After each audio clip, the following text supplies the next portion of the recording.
Hi everyone, Fraser here from the Most Dangerous Podcast. If you've been enjoying the show, don't forget to subscribe and leave us a review.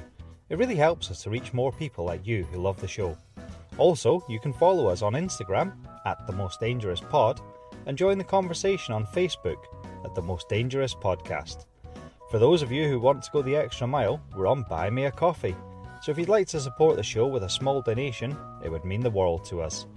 And if you have any suggestions or feedback and want to get in touch, you can email us at jamesandfraserpod@gmail.com. Thanks for listening and enjoy the show. Yeah. So I didn't see vending machines with used knickers in, if I'm perfectly honest. Maybe I was looking in the wrong places, but...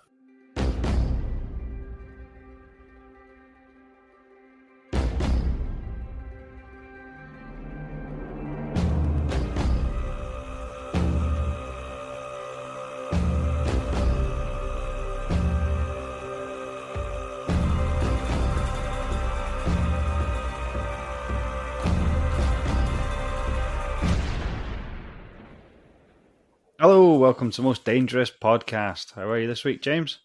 I am fuming. Really? I'm absolutely fuming today. Well, maybe. Fuming might be a bit of a stronger word for it. Yeah. So, I've got an Xbox, right? Yep. I've got a PlayStation and an Xbox. Because I'm a lawyer and I'm super rich, I've got loads of money to spend it on stupid things. Yeah. Not really, but I've got an Xbox anyway. So with the Xbox, you can get something called like the Game Pass. I don't know if you've come across this before. Yeah. So where you kind of like you pay a monthly subscription and you get games, and some games you get them day one when they come out, right? The very first day, like brand new games, day one release. Now a new game came out today, and it's an Indiana Jones game. I don't know if you've seen any hype about it. Now I love Indiana Jones. Yeah. I think he's like my guy. I think when I was growing up, I wanted to be an archaeologist, and like I think when I was a bit younger, he was like, yeah, Indiana Jones is the best. I'm sure we've talked about that in a podcast. You want to be an archaeologist. Have we? Yeah. It was all because of that, because I just loved Indiana Jones when I was growing up watching the films, and the latest two just like completely ruined it. So, like I never finished the latest one, I'll be honest. There was a bit when he was on a train near the start. That was the best bit too. Was it? Yeah. So like my kids are like, oh, he's crap, Indiana Jones, but he's not, because like the other ones are good. So anyway, this brand new game. So the trailer dropped for this Indiana Jones game a while ago, and it didn't look great. I was a bit like, it's like a first person thing. It's like a puzzle game. I was a bit like, oh, I don't fancy this at all. And it was due to be released today, and the developers had like a review embargo in place. Right. So no one could release a review until midnight last night. Right. So I downloaded the game anyway, because you can do that, and you can sort of set it up in your library for when it gets released, so you can play it as soon as it comes out.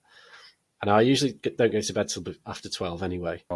So last night I was up. It got to 12 o'clock, and I thought, all right, I'll have a look at sort of some of these reviews, see how it's gone down. It's probably bombed, and it's just off the charts. It's 8s, 9s. Apparently, it's one of the best games of the year. It's the story's fantastic. I was checking Metacritic before, and it's at 87% after 53 critic reviews and stuff. So I thought, buzzing, right? I've got it downloaded. I'm ready to go.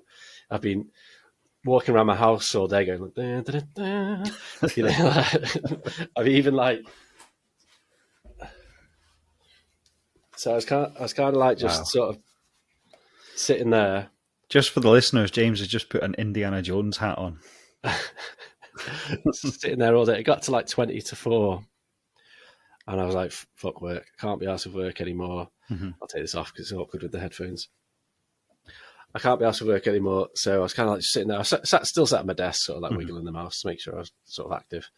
And I was like, oh, I just really want to get into this game. Really want to start it. So I went upstairs, hit 5 o'clock. I logged off. Really excited, getting into it. Sat down, started the Xbox up, started the game, and a message came up saying you're too early. What? I was like, what? It's released today. So I did a bit of research. I tried it a few times, did a bit of research. What they started doing is you have to buy the actual game for 60, 70 quid. and you get early access. Fucking hell. So the game's not actually released until Monday. But if you bought it, you get it today for 3 days. Right. And it's like, it's released today, though. It's not fuck early access. Like, I don't, just buy it. No, I pay that subscription for this purpose. And it's just shameful way of just getting extra money. Extra money, just say you buy it. Yeah. And like, that's my weekend now, because I was sort of planning, I was like, okay, well, weather's going to be shit. I don't know if you've seen that. There's a story. Yeah, we're going to one of those walk-through light show things tomorrow. Oh, you have to be careful. The kids on bits of string. Yeah, it's supposed to be really windy. So that was my weekend. Like, my weekend's just been ruined. So, and then Monday, I'm working Monday, so I'll probably get back. It'll be like 7 o'clock. I really want to play it then. So, well annoyed. I will play it, but it's just taking I've just been so excited all day, just like a child. Yeah, well into the... Because I honestly thought it was going to bomb. It looks crap, but apparently it's really good. So... It used to annoy me, like when they'd release things like the day before in America and stuff like that, and like when we were watching, used to be like months, didn't they? Oh yeah, it could be months. But even like recently, like Game of Thrones, the Americans got it like the day before or something, didn't they? Well, we got it at the same time, but our time was 2 o'clock in the morning. Ah, that was it. Yeah. So you'd have to stay up till 3 if you wanted to watch it, and no one stays up till And no one stays up sort of that late, do they? Well, I do sometimes. But... So, yeah, there would be the odd dickhead that would be like on Facebook the next morning going, "Oh, so-and-so fucking dies." You know, I'm watching it tonight, mate, because I didn't stay up till 3 in the morning. But it was it was all like British actors, and it was it was filmed in Ireland, wasn't it, as well? Yeah, filmed in Ireland and all that. Fucking Americans get it first. Sorry, HBO, Americans. We love your support with the podcast. Yeah, and it sort of fizzled out Game of Thrones anyway. It's crap on it. So I'm a bit annoyed today, a bit annoyed tonight. Did you know it was the 30th anniversary of the PlayStation this week? I believe so. Yeah, I haven't. Murray's been on his PlayStation tonight, and he hasn't mentioned anything. But haven't they changed like the load-up screen where it's like the classic one? I think you can pick. It's got like themes you can pick. Mm-hmm. So, but I was thinking about it, and I remember when you got your first PlayStation. So it must have been, because if it was released in late November, so I think you got yours for your birthday, didn't you? So it must. No, I didn't. I was telling Maddie this story the other day. I actually saved up, and I worked through the summer, and I literally saved up to the pennies, £399.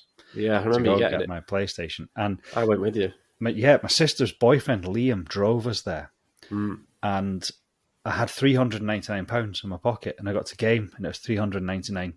And I was £1 short, and I had to run back because Liam was like double parked in the middle of Chester. And he was going through his ashtray and everything. He found £1 in like small change. And it was literally in game. I had pound coins, 5 as ever. And there you go. And we got home and it didn't have a game. No, it had. This is what I was thinking about. It had that demo 1 disc. Yeah. But what I had to do is I then had to wait till Christmas to get my first game. And I was trying to explain this to my kids who are entitled little bastards that I had to work and save up to buy my PlayStation, and it didn't come with a game. And my parents didn't go, "Oh, run out and get them a game," like we would do nowadays. Yeah, they went, "Oh, that's shit for you. You should have thought about that Christmas." Yeah, yeah. So, what were you going to say about the demo disc? Go on. I just remember loading it up because I went with you to get it. I remember. So did you get yours sort of as it came out then? So it was pretty soon. It was not long after it came out. A couple of weeks after. So. I think I must have got mine, not the Christmas following, but the following Christmas, I think. Yeah. I don't think I got mine that quickly. But I remember loading up the demo disc on yours when we got back from game. Mm-hmm. And that dinosaur, that T-Rex, and just looking at that going, oh my God, this is the future of games. You know? And if you look at it now, you can get it on YouTube, so you can watch a video of it. It just looks so janky and looks like shit, doesn't it? Yeah, but at the time it was like revolutionary though. Yeah, the one that really got me actually was a step to the PS2. I remember it was Gran Turismo loaded up, and it was like real video, like the intro to it was like real cars. Gran Turismo, actually, and that was GTA 3 as well when that came out, because that was PS2, wasn't it? Yeah. That was incredible. So that was reminiscing a bit in my mind earlier in the week. It was quite nice. Fuming Xbox. Do you know, you were saying fuming at Xbox but loving PlayStation. There you go. That'll put the cat amongst the pigeons. Email us and let us know what you think. When you were saying about something coming out at midnight, it was the final Harry Potter book. When that came out, they released it at midnight. I think it was W.H. Smiths were open all around the country at midnight. And my parents had actually asked me to pick them up from the airport late at night. So I did that, dropped them off at the house, and I looked at my watch and I thought, God, it's only 20 to midnight. That Harry Potter book comes out. And I lived in Broughton. And I thought, do you know what? I might as well. I didn't live in Broughton. I'd dropped them off in Kinnerton and I could go via Broughton on my way home. Right. And I thought, I might as well go to Broughton and get it now. I've got it tonight, you know. It can save me having to worry about getting it tomorrow. And I drove there, and there was a big queue of all these kids dressed as like fucking goblins and trolls and wizards and all this, and all sorts of shit going on. I thought, yeah, fuck that. I'm not standing with all these mutants. I'll just go home. You're not going to go home and read it, though, are you? That's I know. I did get it. It's the day it released. I didn't go at midnight. I enjoyed the books at the time. Mm-hmm. The only other time I've done that, I think it was Oasis. I went to HMV. And I got at midnight, and I queue. Well, it wasn't a queue; it was Chester. You know, it was about 4 people in the queue. What was it? Do you know what I mean? Do you know what I mean? That was it. Yeah. So, because I remember you were pissed off because your receipt said like 12:01, and you were like first in the queue, and it didn't say 12 on the dot. No, that was something else. Actually, was that something else? Yeah. So that was that was that one. That was. Do you know what I mean? That was, you know what I mean? Yeah. I did go at midnight for GTA 4, I think. Really? But I was older then. We were out anyway, I think. But the time on this receipt pissed me off was the Be Here Now album. Was it? And that was Woolworths, so a while ago. And it opened at 7 o'clock in the morning. Mm-hmm. And I got in, they started selling at 7. Yeah. And I was at first in the queue. And it was bang on 7. When the till was out, so my receipt said 7:04. I was like, fucking hell. Not having that. Not that it mattered. I mean, what was I going to do? Sell it. Richie's daughter was born on the 5th of the 10th, 15, at 10:15. And the nurse wrote 10:16 on the certificate. Oh, no way. Pissed him off because it would have been 5, 10, 15, 10, 15. Yeah. And he was like, can't you just put, I've written it now. It's like, get in the papers. Anyway, right. So we're continuing with our season series of Deadly Sins. Yes. We're 2 down now, I think. Mm-hmm. We're on to our 3rd, which is Fraser. It's going to be Sloth. All right. Sloth. I haven't looked up the definition of sloth, but it's basically just fucking laziness, isn't it? It's just, I guess so, yeah. Can't just be arsed. Slothing around. I mean, there's an animal called a sloth, and yeah. I suppose, you get the idea, don't you? They're just actually slow and lazy, and don't think they're lazy, just slow, aren't they? It's actually my favourite animal. Is it? Yeah. You know, I don't know what my favourite animal is, but I did see some videos before, and we spoke about this before. A cow. I like cows. Like cows are race. I think they're mint. I just saw there was some funny clips of some cows, just licking people's asses and stuff, and it's just just made me laugh. Murray likes cows as well. Yeah, that's it. I remember now. Yeah. But I watched it. I'm nearly vegan, not vegan, nearly vegetarian, and it's like I saw a video of cows that had been in for the winter, getting let out in the spring, properly skipping and jumping about and playing with each other and stuff. That just pushed me a little bit further towards not eating meat. How was your chicken curry before? When I have a curry, I don't have. I had a curry last night, and did you? What do you have? I have tandoori paneer. Paneer. Yeah, it's it's kind of like a cheese, a bit soya tofu-y cheese. Oh, really? So you don't get meat in your curry, then? Yes, they cube it up, put it on the skewers with the veg in the tandoori to give it the fired thing, and then in the sauce. See, I go the other way. See, I like cows so much, I eat them. Yeah. Well, they always say if you don't want an animal to go extinct, eat it, because the farmers will just keep producing loads of them. There you go, yeah. So let's eat tigers. Yeah. They'll start farming them. Be fucking fields full of tigers everywhere. My wife won't appreciate that. That's her favourite animal. Oh, is it? Yeah. Probably tell if I duck down. Oh, yeah. Maybe that was like a subconscious thing. Maybe. In the background. So we're doing Sloth tonight, James, and I've got a weird story that I've shoehorned into Sloth a little bit like you did last week. Yeah, there's a bit of a theme, underlying theme here, isn't there? Well, I saw this story and I thought, I've got 3 sins. Could this be one of them? And it kind of is Sloth, and you'll see why. You'll see why. We ready to go?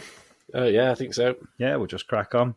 So tonight, James, I'm going to tell you the story of Tomoaki Hamatsu and Sunsunu Denpa Shonen. So what that is? No, I don't, but you picked the right names there for this podcast. Yes, yeah. Have you ever heard of a chap called Nasubi? Nasubi. A Japanese chap that got him involved in a reality TV show known as the Japanese Truman Show. No. Brilliant. No. Great. I hoped you hadn't heard of this. So we're going to tell you the story about... I'm going to refer to him as Nasubi. Now, his name's actually Tomoaki Hamatsu, but his nickname was Nasubi, which is Japanese for aubergine, or for our American listeners, eggplant. Oh, really? Yeah. Any particular reason? Yes, because he's got a really long head. Oh, okay. It looks a bit like a eggplant or an aubergine, so that was his nickname. So I'm going to call him Nasubi because it's easier than... Are those the purple things? Purple things, yeah. Yeah, okay. They use them nowadays as like an emoji for a knob, don't they? Yeah. Well, some people do. Some people do, yeah. I can't say I've ever used one. I usually use the equal sign and the capital D. I just send and a an picture 8 of the other end. Yeah, that's macro lens on my camera for that. So, James, Nasubi was a Japanese budding comedian that basically was trying to get famous, trying to work his way up the ladder and stuff. Yeah. And he decided to enter into a reality game show, not actually knowing what the tasks were going to be. Build his profile. That's it. But this is like back in 1998. So basically, Nasubi, he entered a game show called Sunsunu Denpa Shonen, which, if you've ever watched Japanese game shows, it's a lot of it's about basically ridiculing and making people do horrendous things. They are crazy, aren't they? Yeah. I'm not seeing. I've never sat and watched the full one, but I've seen clips. We used to get like Tarrant on TV and stuff that showed it all, and that's right, Takeshi's Castle and stuff like that. So he didn't know what it was, and he entered with a load of other people that were all sort of bidding to become the next star of this show. And they did the usual, the interviews and all that. None of this televised. And they were taken into a room. They were all handed an envelope, and only one of them had a piece of paper with a red dot on it, and that was his, and he was selected. Okay. So at this point, didn't know what he was... Why did they do it like that? I don't know. Congratulations. When I say a piece of paper with a red spot on it, I suppose it could have been a Japanese flag. I don't know. I guess so, yeah. But even so, just say it's you. Just say it's you. So anyway, so Nasubi, he was selected. So I had no idea what he was doing. But they basically said to him, right, you need to come with us. They blindfolded him, put some headphones on him with music, and drove him. Yeah. Drove him for a couple of hours in a car, and they got to this tiny little apartment, right, about the size of a garage, single garage. Tiny little apartment, everything in it's white.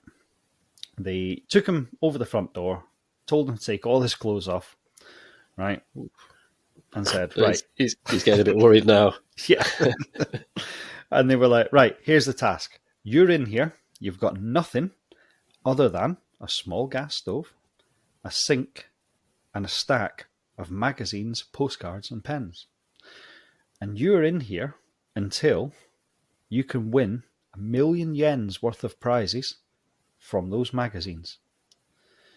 So, with competitions, competitions, yeah. So in Japan, they've got magazines called sweepstake magazines, and in again another sort of Japanese culture, they love prizes and winning and gambling and stuff like that. They love their kind of arcades and everything, and sort of writing off postcards to try and win prizes is a big thing over there.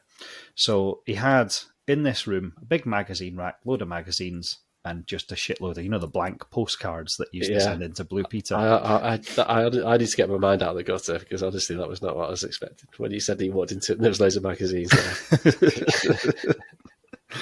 there. So basically, £1,000,000 is about $8,000. So it's not, it's not life changing, is it? But it's a decent amount. You wouldn't turn your nose up at it. So all he was actually given, right?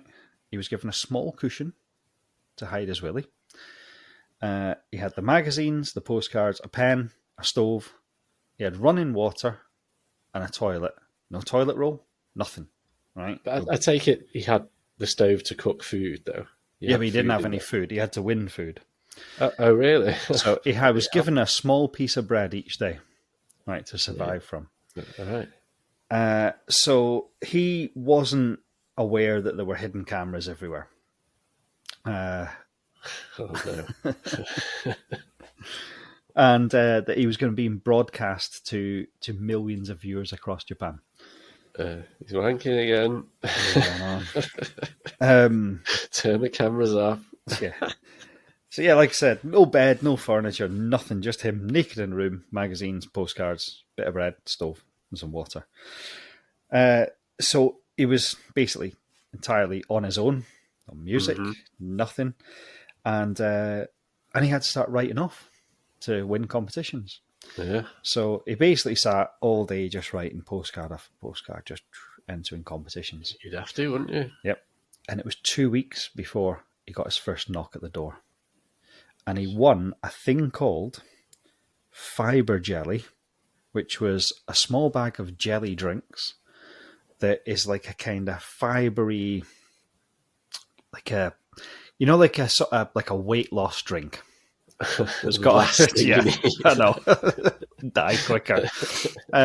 So it's like a weight loss drink. It's got nutrition and stuff, but it's got like 0 calories and all that. Okay.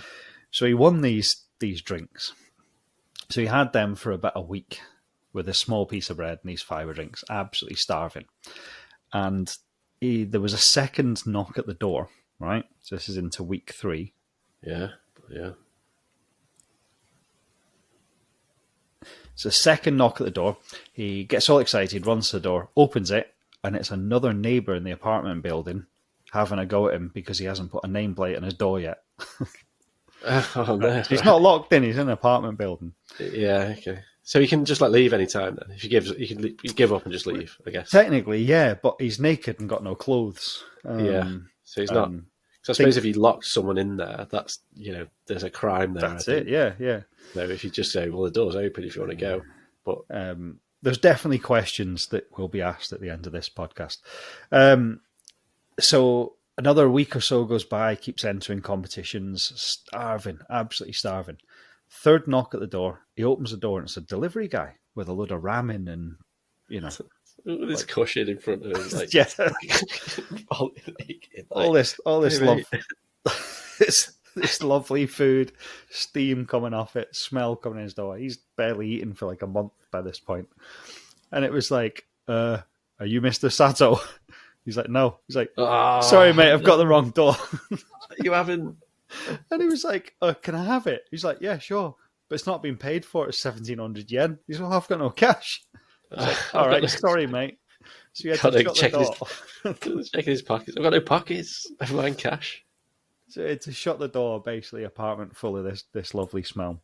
Oh, and so it went on. So Japan, they all tuned into this show, and the viewing figures for most of the time were 17 million people.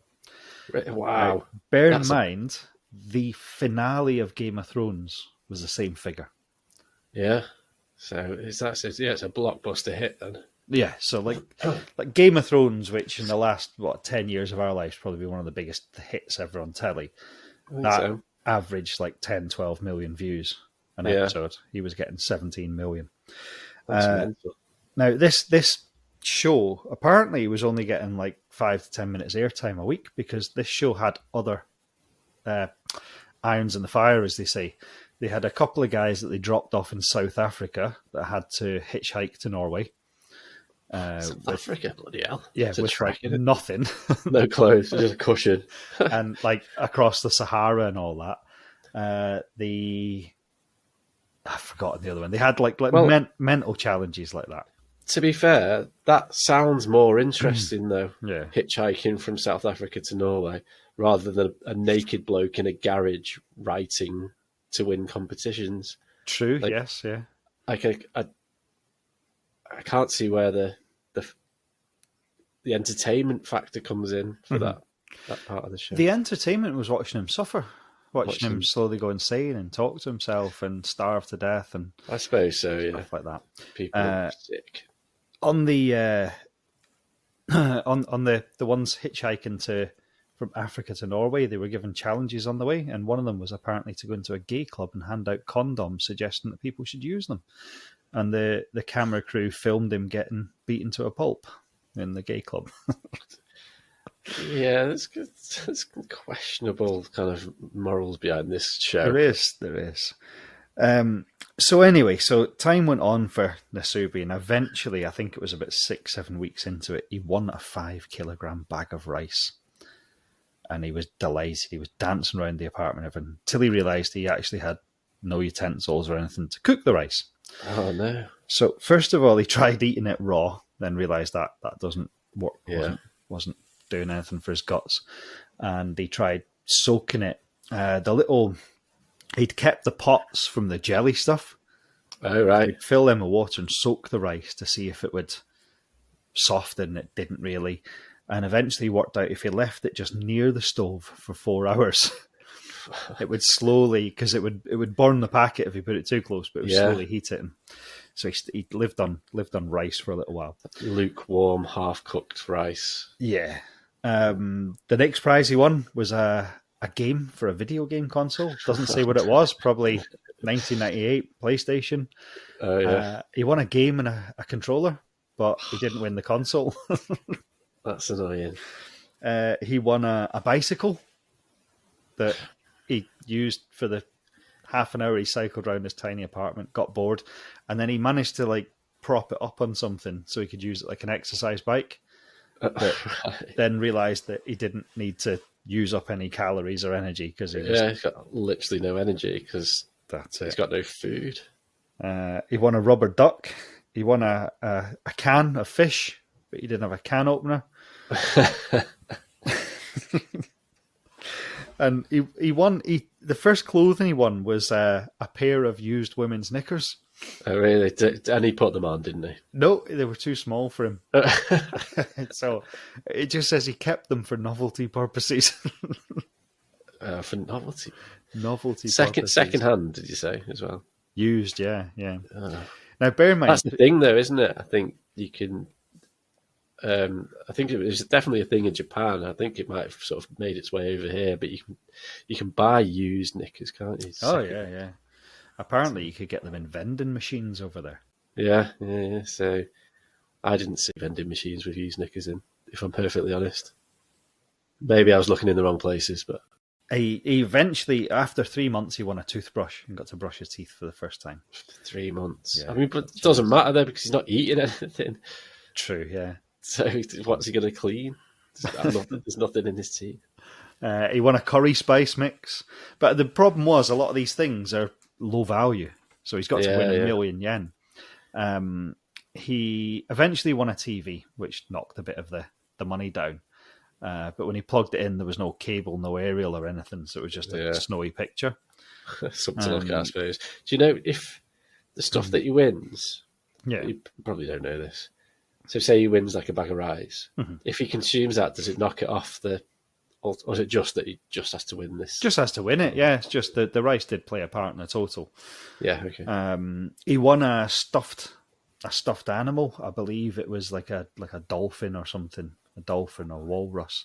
He's going in for the wrong competitions, I think. Yeah, I did think that actually. Yeah, You know, high value, shouldn't it? high value and stuff like that's going to help him out. Yeah, but the stuff. Why going for a competition for a stuffed animal? Because it's not. It's going to be worth like a fiver. Yeah, and you can't do anything with it. I suppose he's got nothing to do, so he's just writing into competitions, isn't he? Yeah, I guess so. He won some noodles that he managed to eat, a sack of potatoes, which he had to mostly eat raw. So, James, we've been talking about Nasubi, and as you've probably gathered by now, he wasn't enjoying himself, stuck in this apartment, trying to win these prizes, getting, like you said, stupid things, a cuddly toy and stuff like that. Not much practical stuff. He's staying there, though. He's not pulled out of it yet. No. I've read a bit about this, and it said that for all he wasn't trapped, he'd sort of come so far, and he was like, any day now I could win this show and get whatever the prize is going to be and get his fame and stuff. Whereas if he runs away, then he loses all that, you know? Yeah, imagine if he left and then the next day a parcel arrives where he's won like, a holiday to the UK, whatever. That's it. And and the other thing was he was worried about being naked and running out in the street. But I think mental health gets into it. You start to get like... what's it called? They talk about it in the Shawshank Redemption, where institutionalized, where you're sort of you become almost afraid of the outside. Yeah, because bear in mind, we're talking months and months. He's in there. It's not weeks. Months and months. So I'm going to read a bit from my notes now. So the isolation. So Nasubi spent over a year in isolation, deprived of human interaction and completely unaware that his life was being broadcast to millions. His mental and physical condition deteriorated, but he persevered with remarkable determination. His quirky personality and resilience endeared him to audience, though critics increasingly questioned the ethics of the experiment. And I think when people started to go, hang on, this has been a long time. Is this actually... He's stubborn. He's going nowhere. And what I've read is that at one stage, like 4 or 5 months into it, people discovered where he was. And they discovered where he was, and they actually went to the apartment, and they were like cheering outside, and he started to hear things. So they went in, blindfolded him, headphones, drove him 2 hours to a new apartment that looked exactly the same. And that happened once more during the show. And they didn't tell him it was because people had found out where he was. They told him that they were moving him to a luckier apartment where his fortunes would be greater. And I know, like that part of the world, there's a lot of lucky charms and lucky numbers, and they believe a lot in luck and faith and things like that, don't they? So, but even so, I know really, I've dealt with quite a few Chinese customers, and their mobile numbers have always got loads of 8s in them. Yeah, they always pay to have the colour red as well. I think it's lucky, I believe. Yeah, was it Cardiff were taken over by a Chinese owner, and they were always the blues, and they tried to change the kit to red. I'm sure it was Cardiff. Yeah, was that right? Yeah, bluebirds were they? Yeah, they tried to change the kit to red, something like that. Like it was, it's lucky, and they were like, you're not doing that. Yeah, I think so. Yeah, so I think they've got a red away kit, haven't they, or something? Something like that. Yeah, but yeah, there's lots of kind of belief in luck and things like that. So 15 months into his time in, well, I will say the apartment. 15 months, yeah. Fucking hell. Although it was 3 apartments, we'll say the apartment because it was 3 of the same apartment, really. He's not seen or spoke to anyone or... No, just the delivery guy. Just for 15 months. 15 months. My God. Eating shit. Just eating, I've won a case of Mars bars. Raw noodles and undercooked rice. That's insane. And what actually pushed him over the line was a bag of rice, another bag of rice that he won to get him over the $1,000,000. So he did it. He did it. He got the $1,000,000 on the 15 months. It took him a while, but fair dues. But what actually happens? The producers of the show went, "This is incredible. We've got 17 million viewers. We're making a fortune out of this guy." So when he got to the $1,000,000 they said, "Congratulations, you've got to the $1,000,000." They blindfolded him, put headphones on him, right? No, no, they didn't. They took him to South Korea, right, and put him in a new apartment. And they said, "Right, this is your second challenge. No way. You've got to enter South Korean sweepstake magazines until you win enough prizes to buy a flight ticket back to Tokyo." That's right. Oh no way. This is a problem, though. I think the authorities need to step in here. This is kidnapping. So he won enough to get a flight ticket back, and they said, "How long did that take him? 3 years." It didn't. It took him a matter of weeks. But they said, "No, that's just for an economy ticket. You need a business class ticket." You keep moving the goalposts. So he did it, and he won that, and he got to the business class ticket, and they said, "No, you need a first class ticket." He's like becoming a dab hand at comps, though. Oh yeah, he was great. Apparently, he had much better luck in South Korea, even though he didn't speak the language. They gave him in his apartment a Japanese to Korean translating book, so he had to literally translate it to enter the competitions. The competition holders are like, a child's entered this. Yeah. Like on Only Fools and Horses, where Rodney wins the painting competition for a child. Pretend he's like 14. He's like 6'7". The groovy gang. So eventually, they come to his apartment in Korea, put the headphones and the blindfold on him, and they tell him they're moving him a room, but he's actually won. And they put him in a new apartment, and while he's sitting there naked, all the walls fall down, and he's in a studio with a big audience, and there's party poppers and all that. And apparently, he was shitting himself because he's not seen anyone. It's just like lights and people and all that. I mean, that is kind of like even that. Yeah. Imagine that you just sat there with a pillow over your business, and then just the walls fall down. I missed out. Towards the end of it, instead of it being like 5-10 minutes on a Sunday night, they started to live stream him 24/7. Yeah, he wasn't aware of this, but someone's job was to censor him. So someone always had to monitor the live stream, and they used an aubergine, an eggplant. Right. So someone had to sit with a joystick, and when he moved about, move the eggplant, so it was always covering his willy. That was someone's job, basically, just covering his willy with a little cartoon. Imagine that. It's a job description. Willy coverer. A knob cover-upper. So, James, the legacy. So, while Nasubi emerged from the experience with a degree of fame, the ethical concerns surrounding the show remain. Critics condemned the producers for exploiting a vulnerable young man for entertainment. Absolutely. That's where I'm. That's the side of the fence I'm on. Absolute exploitation. Definitely, just for their viewership and their money and stuff. Yeah. It was a test of endurance and a surreal chapter in his life. Despite everything, Nasubi embraced his bizarre celebrity status and continued his career as a comedian. His story is a cautionary tale about the lengths reality TV will go for ratings, and a testament to the human spirit's ability to endure the unimaginable. So that's the story of Nasubi, and there's loads of YouTube videos. You can go and watch bits of the live stream. You can see I've never heard of this guy. I mean, it doesn't even sound real, does it? Like, I can't believe he did it after all those months, 15 months or whatever, and they went, no, actually, no, sorry, you got to do a bit more. That's absolutely outrageous. Did the producers or the TV company get into any sort of trouble? Do you know? No, the show. I think when people started to realise some of the stuff they were putting through people through, the show just eventually got a bit less popular, and they just packed it in. Really.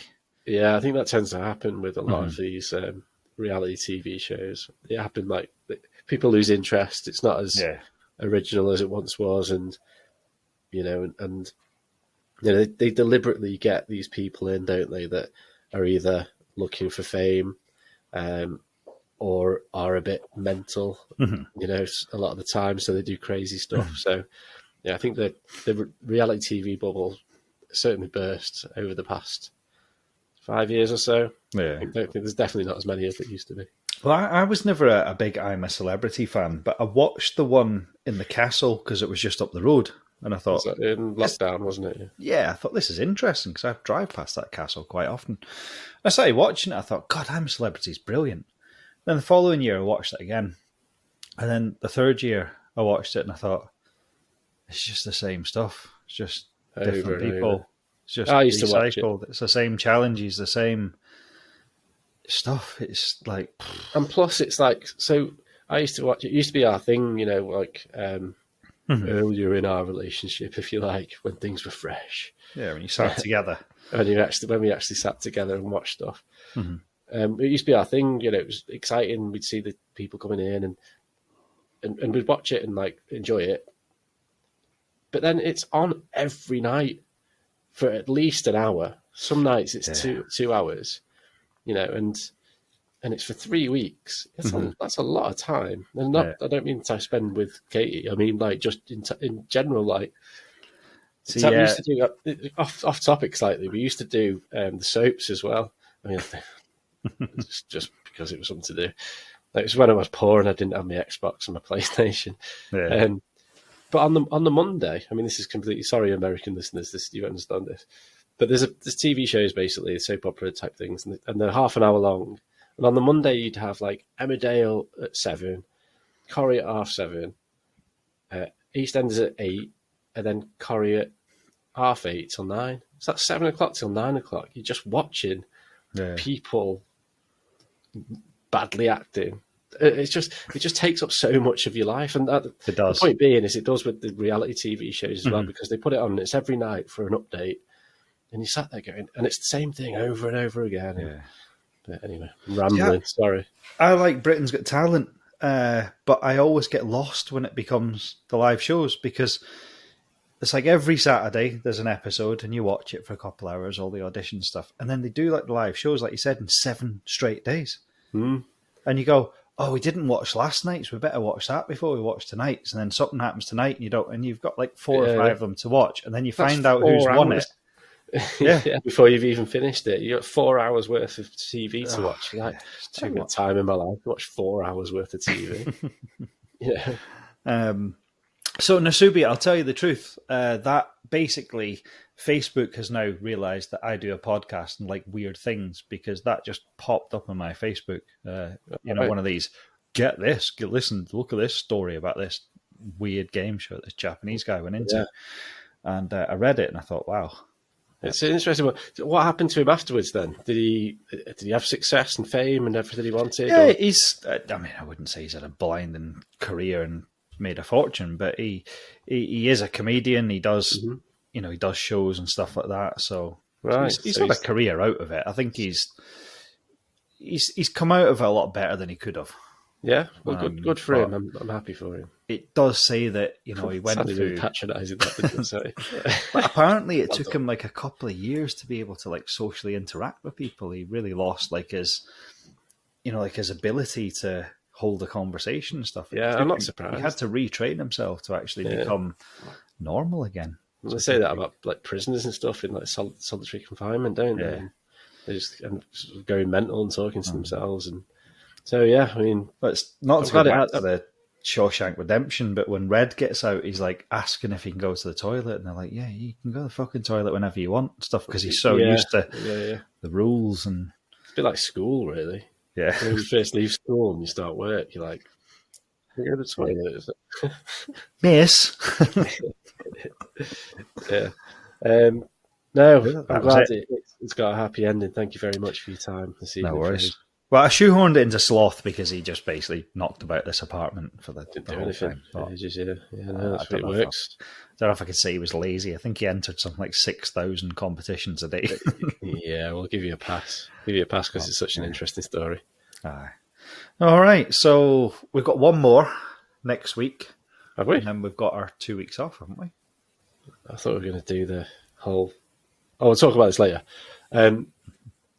We'll see. We'll let you know. Yes, we will. But yeah, so that's been the Most Dangerous podcast. That's Sloth.